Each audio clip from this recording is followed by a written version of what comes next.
Today, I'll show you how to delete or deactivate your Salesforce account. Whether you're transitioning to a new platform or simply need to close your account, this guide will make the process straightforward and hassle-free. Before we dive in, it's important to note that deleting or deactivating your Salesforce account will affect access to all associated data, so be sure to back up any information you might need in the future. Let's get started. First, you'll want to log in to your Salesforce account. Once you're logged in, locate the gear icon, also known as the setup icon, typically found in the upper right corner of your screen. Clicking on this icon will open up a menu. From this menu, select Your Account.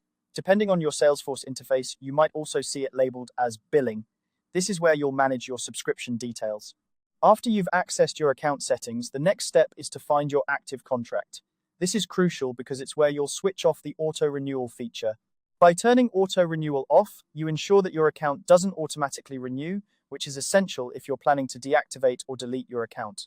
Look for the option labeled auto-renewal and make sure it's set to off. This step prevents any future charges once you decide to terminate your account.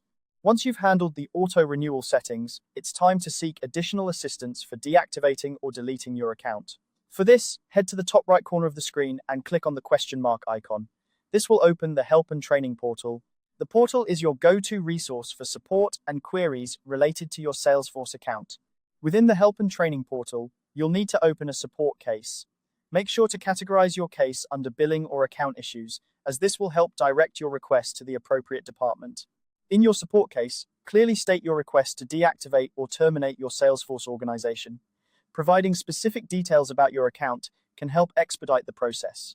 Remember, deactivating or deleting an account is a significant action, so Salesforce's support team might reach out for further confirmation or to discuss any implications. Be prepared for this follow-up and respond promptly to ensure a smooth closure of your account. In summary, the key steps to take are accessing your account settings through the setup icon, turning off auto-renewal, and submitting a support case through the Help and Training portal. These actions will guide you towards successfully deactivating or deleting your Salesforce account. Thank you for watching, and I hope this guide has been helpful.